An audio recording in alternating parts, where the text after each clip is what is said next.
반갑습니다. 최진봉이라고 하는 이름이 흔치는 않습니다. 예. 근데 요즘에 제가 어디 가서 이렇게 말을 전하다 보면 갑자기 사람들이 많이 와 있는 경우를 봅니다. 그러면 이제 주최하신 행사를 주관하신 분들이 깜짝 놀라요. 왜 이렇게 사람이 많이 왔을까? 너무 많이 왔다는 거예요.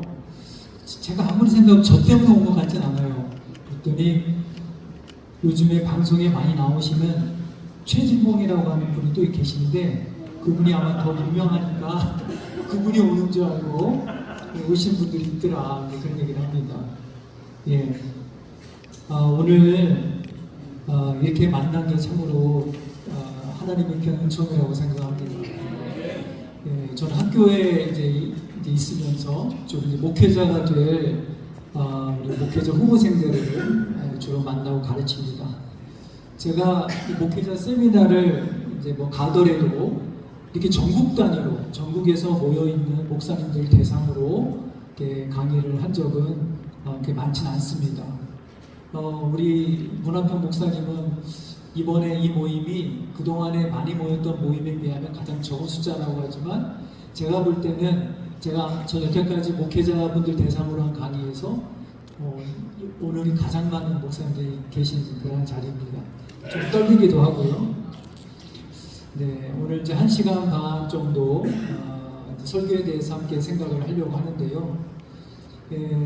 이렇게 제가 이 강의 목차를 쭉 보니까 내가 너무 구체적이고 너무 지역적인 내용을 잡은 건 아닌가라고 하는 생각이 들었어요.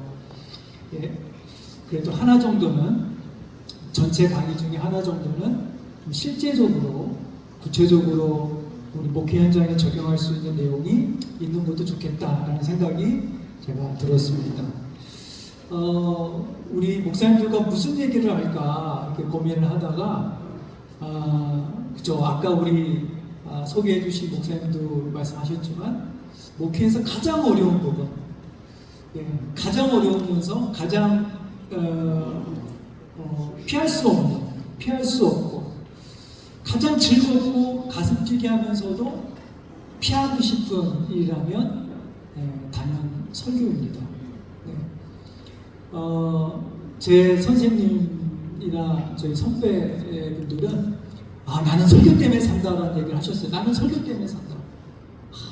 설교를 위해서 내가 정말 부름받고 설교 때문에 내 삶이 이루어졌다고 하는데 저는 설교를 하면서 그런 생각을 했어요. 나는 설교 때문에 죽겠다.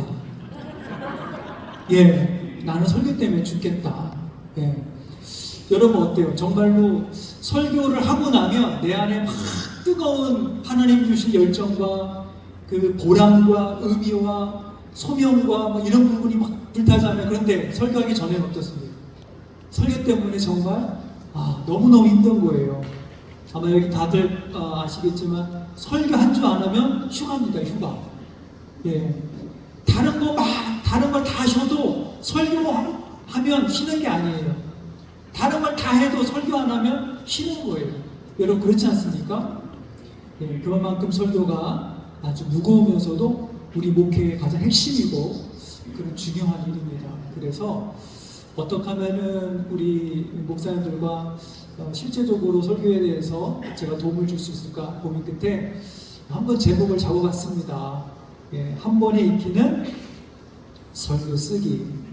사실은 설교가 한 번에 익혀질 리가 만무하죠. 예, 그런데 한 가지 오늘 설교에 대해서 핵심적인 것 하나를 우리가 머릿속에 넣고 가면 여러분들이 앞으로 또 설교 사역을 하면서 조금 미력 하나만 도움이 되지 않을까라고 하는 생각을 해봅니다. 네, 제가 유학하던 시절에 제 선배 교수님이 제가 유학하던 곳에 왔어요. 그래서 저를 만났죠. 만나고 나서는 그래 자네는 뭐 공부하나? 이렇게 물었습니다. 제가 예, 저 설교학을 공부해요 했더니 그 선배 교수님이 가만히 들어보시더니 이렇게 얘기를 합니다. 그래? 근데 설교도 배워서 하나? 그렇게 저한테 얘기했어요. 네, 설교도 배워서 하나? 그분은 영성신학적으로 되게 유명하신 분입니다. 이름만 대도 너무나 잘하시는 분인데 저한테 그랬어요. 설교 공부한다고? 근데 설교도 배워서 하나? 제가 그때는 뭐 이런 교수님이 다 있어. 그러면 뭐 당신은 그러면은 뭐 배워서 기도하나? 예, 그런 생각을 가졌어요. 근데 너무나 놀라운 게 뭐냐면 그 물음, 설교도 배워서 하나라는 물음이 지금까지도 제 머리에서 떠나지 않습니다. 제가 그래서 이제 설교와 개론 시간이나 설교 실제 시간에 학생들이 꼭 이 말을 합니다. 설교를 배워서 한다. 여러분 어떻게 생각하십니까? 여러분 설교를 배워서 하십니까? 제가 왜 이 물음이 저한테 계속 곱씹어지느냐면 두 가지 이유가 있습니다. 하나는 뭐냐면 설교도 배워서 하는가. 이 얘기는 사실은 목회자가 되는 사람은 설교를 배워야만 되죠. 신학교에서. 의무입니다. 필수 과목이죠. 근데 그 얘기가 여전히 우리 가운데 설교도 배워서 하나라는 말이 나오는 이유는 신학교에서 설교를 배우지만 신학교에서 배우는 설교에 의문이 있는 거예요. 여러분 그렇지 않습니까? 네, 저는 신학교에서 설교를 가르친 사람인데 신학교에서 배우는 설교가 너무 원론적이고 너무 기초에 맴돌고 있고 안 그러면 너무 고상하고 너무 난해하고 수업 시간에 설교학 수업 들으면 어떻습니까? 내가 할 수 있는 것 같진 않아요. 너무 어려워요. 뭐 교수님이 교수님이니까 하시겠지. 너무 거리가 멀단 말입니다. 그래서 난감합니다. 그래서 설교도 배워서 하냐라는 말은 한편으로는 신학교에서 배우는 설교 별로인 것 같은데 라는 말로 들립니다. 그래서 제가 학생들에게 잘 가르치려고 해요. 별로인 설교가 아니고 실제적으로 도울 수 있는 설교를 좀 가르쳐주고 싶다는 생각이 든 거죠. 자, 두 번째, 설교도 배워서 하나? 이 말이 계속 맴도는 것은 여러분 설교를 진짜 여러분 어디서 배웠습니까? 설교를 신학교 가서 배웠어요? 예. 물론 신학교에서 배우죠. 그런데 신앙생활을 모태신앙이나 어렸을 때 오랫동안 신앙생활 하신 분들은 그 세월만큼 설교를 들었어요. 맞죠? 네. 저는 모태신앙입니다. 저는 어렸을 때부터 주일학교 때부터 설교를 들었어요. 하진 않았지만 들었어요. 매주 중고등학교 다닐 때는 주중에 서너 번씩 귀에 정말 인이 박힐 정도로 설교를 듣습니다. 하진 않지만 이게 무슨 말입니까? 설교를 우리는 다 알고 있다라는 거예요. 그래서 신학교에 올 때 학생들이 설교를 모르지가 않아요. 이론적으로 모를 뿐이지 이미 알고 있고 느끼고 있고 체득한 바예요. 그러니까 설교는 배우지 않아도 하게 되는 겁니다. 예. 사실 설교를 정식으로 배우게 된 때가 그렇게 오래지 않습니다. 여기 연로하신 여러 우리 선배 목사님들 계실 텐데요. 여러분 신학교 다닐 때 설교학다운 설교학을 배우지 못했을 거예요. 예. 목회학 안에서 한 부분으로 배웠죠. 그럼에도 불구하고 한국교회가 아주 큰 성장을 이뤘던 한국교회 일으켰던 장본인들이 누구냐면 다 설교학 교육을 그렇게 잘 받지 않은 선배 목사님들이 한국교회를 일궈내신 거예요. 무슨 말입니까? 설교는 배우지 않고 나름 현장에서 경험을 통해서 듣고 해본 경험을 통해서 할 수 있다라는 얘기예요. 맞습니까? 네. 저도 그렇게 제가 설교하는 거의 밑바탕에는 오랫동안 어렸을 때 보고 들은 설교가 있기 때문에 그렇습니다. 자, 그래서 그런 물음이 의미가 있게 오는 거예요. 설교도 배워서 하나? 제 스스로를 돌아보게 됩니다. 어떻게 하면 우리 목사님들에게 정말 설교가 유의미하게 실천될 수 있을까라는 고민을 하게 되는 물음입니다. 자, 그러다 보니까 설교를 신학교를 졸업하고 나면 내가 알아서 해야 되는 일이 되는 거예요. 누구에게 가서 물어보기가 참 부끄러워요. 나의 민낯을, 나의 밑바닥을 다 들켜버리는 것 같아서 설교를 누구한테 가가지고 좀 알려줘, 도와줘라고 말하기 참 어려워지는 거예요. 그러니까 결국 설교를 어떻게 하냐면, 무슨 말 표현하기에 좋냐면 각자 도생의 길로 하는 거예요. 알아서 하는 거예요. 누구는 잘 되고 누구는 못 되고, 각자 도생의 길로 가는 것 같습니다. 그러다 보니까 설교가 되게, 설교만 생각하면 불안함이 있고 두렵고 때로는 권태스럽기도 하고 피곤하고 답답하고 뭐 그런 일이 되는 거죠. 자, 그러면 이 지점에서 설교의 길을 과연 찾을 수 있을까? 뭐 여기에 설교를, 목회를 10년, 20년 하고 계신 분도 아마 있으실 텐데, 나는 이미 글렀어, 나는 해봐야 안 돼, 뭐 이렇게 생각하신, 체념하신 분들도 있을 테고, 여전히 설교의 길을 찾고 계시는 분도 아마 있을 텐데요.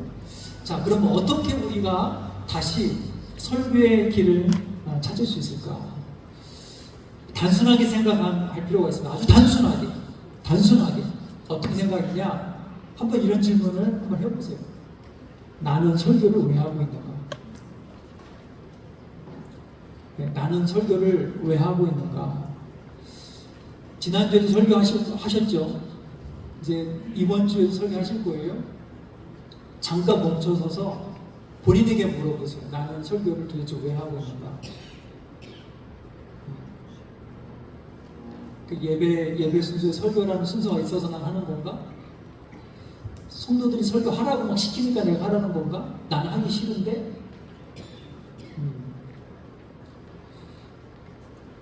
그런 생각 여러분 들지 않으세요? 제가 막 목회할 때요, 한 주에 세봤어요. 제가 한 주에 설교를 16번 한 적이 있더라고요. 16번이요. 또 설교학을 공부한 사람이니까 똑같은 설교를 할 수 없으니까 다른 본문으로 16번 한 적이 있어요. 한 주에. 모든 설교, 뭐 신방, 뭐 돌예배, 뭐 병원 예배, 뭐 할 것 없이 다 해가지고 16번 설교했어요. 나중에 어떤 말이 나오냐면, 이 설교를 누가 하라고 그래가지고 도대체 나를 이렇게 힘들게 만드는 거지 라는 생각이 나오더라고요. 나의 설교의 길을 찾으려면 가장 단순한 기본적인 물음을 본인에게 던지면 됩니다. 나는 왜 설교를 하고 있는가? 한 가지입니다. 그럼 한 가지 이유가 있을 거예요. 뭘까요?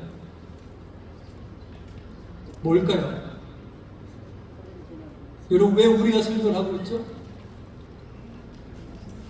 여러저런 주변적인 이유들 빼고 가장 중심에, 가장 본질적인 이유가 어디에 있습니까? 어떤 중대한 소식이 있기 때문에 그래요. 중대한 소식이, 뉴스가 있기 때문에 그렇습니다. 내가 알아야 되고, 내가 그 소식으로 예수를 믿게 됐고, 그것 때문에 내가 목회자가 된 거고, 또 그 소식을 들어야만 사람들이 있기 때문에 우리가 설교하고 있는 거예요. 중대한 소식입니다. 그 잊지 마세요. 설교를 생각할 때 다른 거 생각하지 마세요. 그 소식, 가장 결정적인 소식, 나의 모든 인생이 달려있는, 나의 인생의 전부가 달려있는 그 소식 때문에 설교를 하고 있는 겁니다. 다른 건 뭐냐면 내가 그거를 자각하고 있느냐, 잊고 있느냐, 시덥지 않게 생각하고 있느냐의 차이지, 분명한 진실은 중대한 소식이 있다는 겁니다. 그 소식은 하나님의 소식이고, 달리 말하면 구원의 소식이죠. 맞습니까? 네.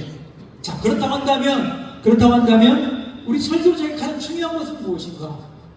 한번 여러분들에게 물어보세요. 나는 왜 설교하고 있는가? 중대한 소식, 결정적인 소식이 있는 것이고, 그렇다고 한다면 나에게 지금 중요한 건 무엇이죠? 설교할 나에게 중요한 건 무엇입니까? 내가 그 소식을 알고 있는가? 이게 중요합니다. 제가 이제 이렇게 저렇게 이제 지역별로 뭐 단위별로 이렇게 목회자들 모임에 가가지고 제가 아주 기본적인 물음을 묻습니다. 예, 아주 기본적인 거예요. 목사님, 복음이 뭡니까? 이렇게 물어요, 제가. 목사님, 구원이 뭐죠? 물어요. 믿음이 뭐죠? 이렇게 물어요. 가장 기본적인 거죠. 그런데 목사님들이 그런 물음을 들으면 멈칫해요.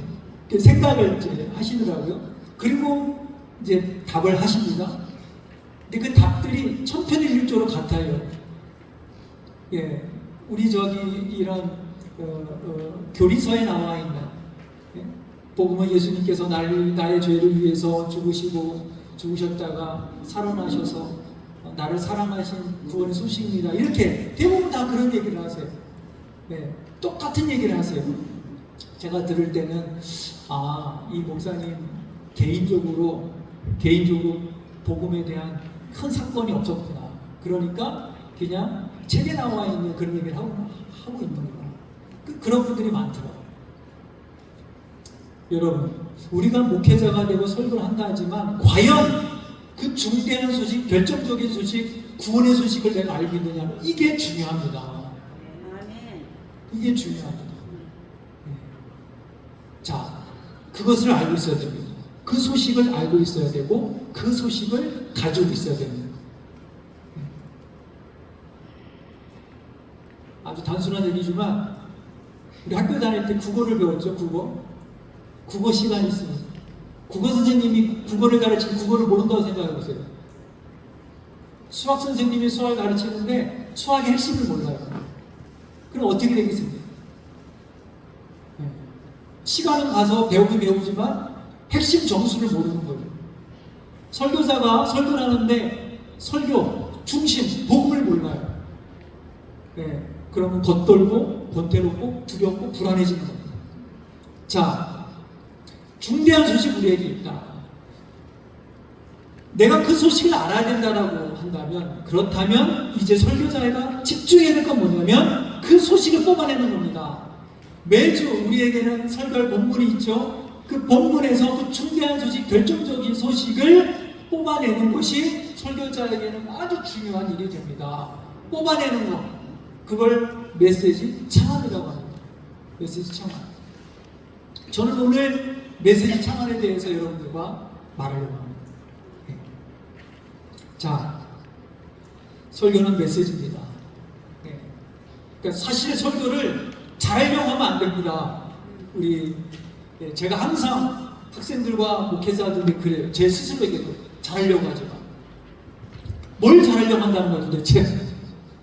뭘 잘한다는 거지? 뭐 이렇게 사람들 막 웃기는 거, 사람들을 막 감동시키는 거, 그것도 필요합니다. 그런데 뭐가 없으면 이 모든 게 다 허무하냐면 메시지가 없으면 그 아무것도 없는 겁니다. 그냥 TV 틀어놓고요 재미있는 예능 프로 보는 게 나아요. 그러면 설교보다 더 감동적이고 우리의 삶에 영향을 주는 그런 여러 가지 강연들이 많아요. 근데 설교는요 쇼가 아닙니다, 여러분. 그러니까 설교 못해도 괜찮아요. 얼마 전에 어떤 목사님 전화했어요. 저한테 전화했어요. 저 가까이 아는 분인데 오랫동안 전화를 안 하신 분이 전화했어요. 이분이 뭐라고 하냐면 나 좀 도와줄 수 있었거든. 장로님들이 설교가 좀 부족하다고 어디 가서 설교 좀 배우라고 하네. 담임 장로님들이. 근데 이분이 그 얘기를 오랜동안 듣고 있다가 고민 끝에 저한테 전화한 거예요. 내가 설교 영상 보내줄 테니까 최 교수 보고 좀 얘기 좀 해줘. 다른 사람한테는 말 못하겠고. 그래서 제가 봤어요. 봤더니 그렇게 나쁘지가 않았다. 근데 그분이 생각할 때 본인이 좀 이렇게 좀 나아져야 된다라고 하는 생각과 제가 봤을 때 문제는 달랐어요. 그러니까 그분이 생각했을 때는 나는 전달을 못해. 말을 너무나 이렇게 달변가가 아니야. 그래서 어떻게 하면 내가 말을 잘하지라고 생각하셨는데 제가 막상 그 영상을 봤을 때는 그 문제가 아니었어요. 메시지가 없었어요. 예. 그래서 제가 그런 얘기를 했습니다. 괜찮아요. 제가 보니까 그 정도면 전달 괜찮아요. 근데 왜 전달이 문제인 것처럼 보이냐면 핵심 메시지가 없어요. 이런저런 말을 하는데 그냥 여러분 그렇잖아요. 어떤 사람하고 대화하는데 그 사람의 요지를 파악이 안 되는 말들 있잖아요. 그게 어때요, 여러분? 예, 답답하죠. 도대체 그래서 뭐라고 말하는 건데 라고 묻고 싶죠. 설교가 그랬어요. 그러니까 그런 것이 어떻게 들리냐면 저분은 말을 잘 못하네? 그렇게 들리는 거예요. 여러분, 설교 잘하려고 하시면 안 돼요. 도대체 뭘 잘한다는 거죠? 잘하려고 하면 메시지 창 안에 집중하셔야 됩니다. 자, 제가 그 책자에 적어놨는데 이제 어떤 한 설교학자가 들려준 얘기입니다. 남편 집사님이 설교 듣고 있다가 아내 집사한테 얘기한 거죠. 여보, 목사님이 뭘 말하려는지 도통 모르겠어. 당신은 알겠어? 했더니 옆에 있는 아내 집사님은 나도 모르겠어. 근데 목사님도 무슨 말을 하고 있는지 모르는 것 같아. 예. 의외로 이런 설교가 많습니다. 예. 의외로 이런 설교가 많아요. 자, 여러분, 설교를 하고 나면은 왜 되게 부끄러워질 때가 있습니다. 창피해질 때가 있습니다. 왜 그렇습니까? 내가 설교를, 어려움부터 설교를 했을 때, 뭉뚱그린 설교를 했을 때, 이런저런 얘기를 다 많이 얘기했는데, 뭉뚱그려서 얘기했을 때, 횡설수설하고 내려왔을 때, 생각나는 대로 막 말을 했는데, 핵심이 없는 설교를 했을 때, 그럴 때에 설교에 대해서, 나 자신에 대해서 부끄러워지고 설교가 고역이 되는 겁니다. 설교의 성패는 무엇이냐? 설교의 성패는 설교자 자신이 전할 메시지를 가졌는가라는 거죠. 강단에 서기 전에 메시지가 자신에게 명확하게 정의되어 있는가? 이것이 설교의 성패입니다. 네. 제가 전철 타고 다닐 때, 전철 타고 다니시거나 어디 이제 시장에 가시면 물건 파시는 분 있잖아요. 채소를 파거나 옷을 팔거나 모자를 파시는 분들 여러분 그걸 가만히 보세요. 열정을 담아내, 정도를 담아냅니다. 그렇죠? 그 물건에 대해서 짧은 시간에 서울에 전철 타고 다니면 전철 안에 요즘은 별로 없는데 전철 안에 그 1분 안에 이렇게 모자도 팔고 양말도 파는 분들 있어요. 근데 보세요. 1분 안에 본인이 말하고자 하는 말을 정확하게 전달합니다.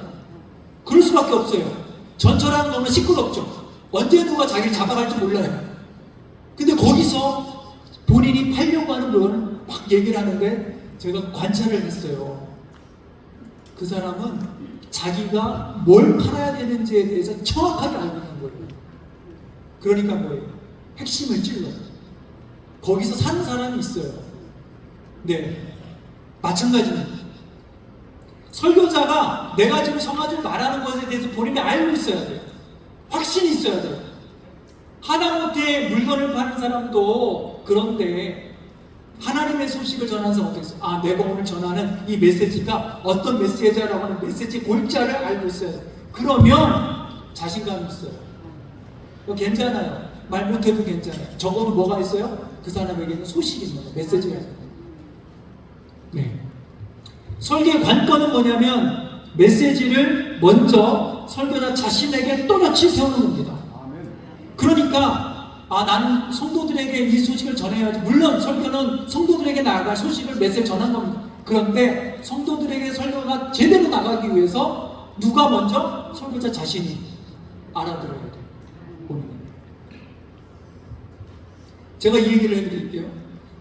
제가 어느 지방에 있는 신학교 가서 설교 강의를 하고 설교 실제로 했습니다. 어느 학생이 나이가 연로한 학생이었어요. 그 학생 설교를 여러 학생들 앞에서 했어요. 제가 평가를 했는데 제 평가 좀 박했어요. 그때는 얼마나 자존심 상하겠어요. 네?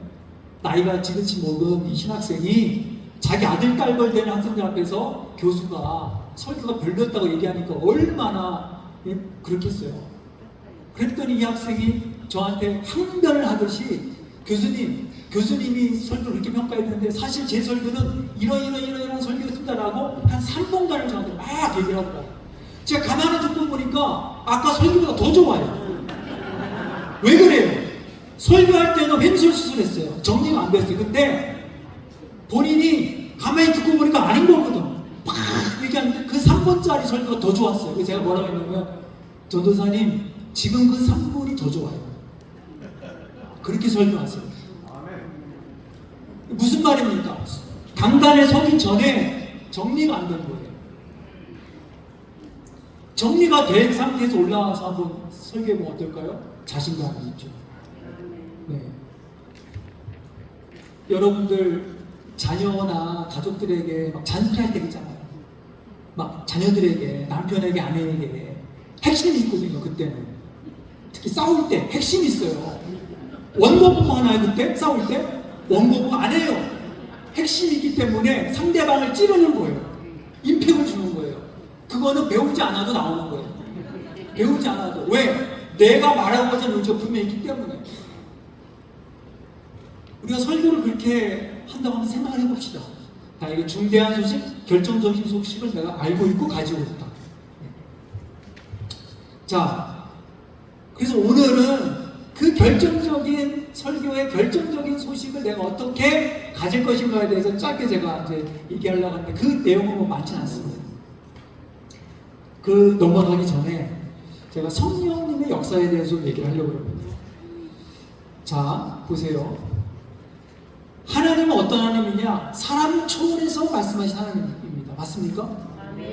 성령님의 역사는 설교자의 실력이나 준비에 매이지 않습니다. 맞습니까?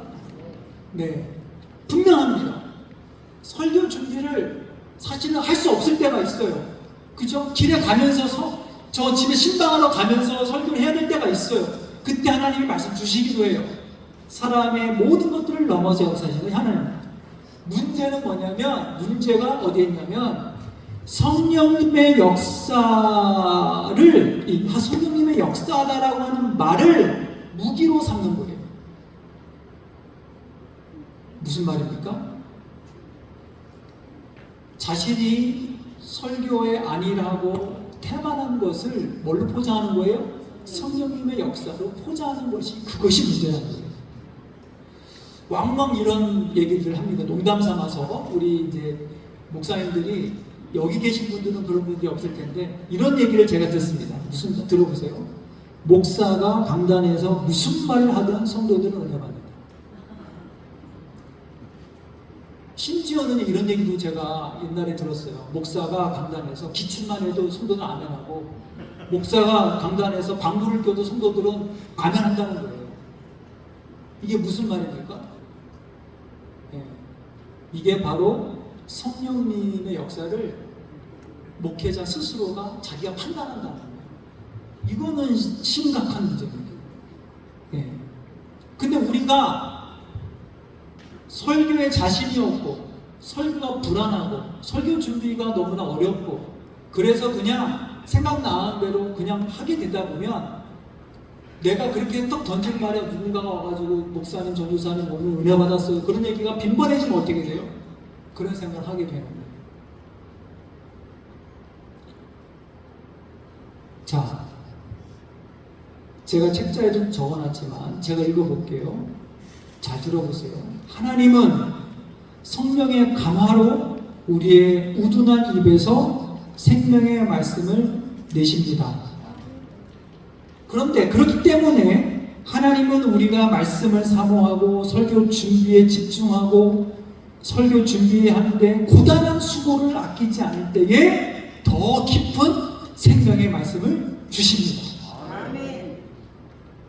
자, 사람을 초월해서 말씀하시는 분이 하나님이신데, 그 하나님은 우리 사람을 통해서, 나를 통해 설교를 말씀을 전하신다는 거예요. 나를 통해. 그 뭡니까? 나의 육신, 나의 시간, 나의 에너지, 나의 체력, 나의 관심, 나의 모든 것들을 통해서 하나님께서 말씀하신다는 거예요. 설교에 등한히 하면 안 되는 거예요. 설교에 등한히 하면 안 돼요. 모든 문제가 설교에 있습니다. 모든 문제가 설교에 있어요. 그럼 바꿔 말하면 목회에 우리가 살고 목회하는 모든 것이 설교에 달려있다는 거예요. 미국의 유명한, 미국의 존경받는 목회자이면서 설교학자가 이런 얘기를 했습니다. 미국에 있는 모든 유수한 신학교에서 그분의 책을 가지고 배우는데요, 그분의 책에 이런 얘기가 있어요. 설교자가 설교를 위해서 서재에서 씨름하는 그 시간이 설교자의 기도 시간입니다. 무슨 말이냐면, 설교자가 설교한다라고 해놓고서는 본문 연구하지 않고 설교 쓰지 않고 않으면서 골방에 가서 기도만 한다? 그거는 거짓말이라는 거예요. 아니에요. 설교자가 본문 연구하고 말씀 연구하고 설교서 작성하고 쓰고 하는 그 시간이 설교자에게는 가장 깊은 경건의 시간이고 영성의 시간이고 기도 시간입니다. 왜 그래요? 설교자 자신이 죽어지는 시간이기 때문에 그래요. 자 그러면 이제 한번 들어가 보겠습니다. 한 번에 익히는 메시지 장악을 한번 생각하려고 합니다. 자, 여러분, 집이 서려면 뭐가 있어요? 집이 세워지려면 골격이 있어야 됩니다. 뼈대가 있어야 되죠. 기둥이 있어야 되죠. 그렇죠? 이 바닥, 기초가 있어야 되죠. 집이 성립. 한 그루의 나무가 살려면 줄기가 있어야 돼요.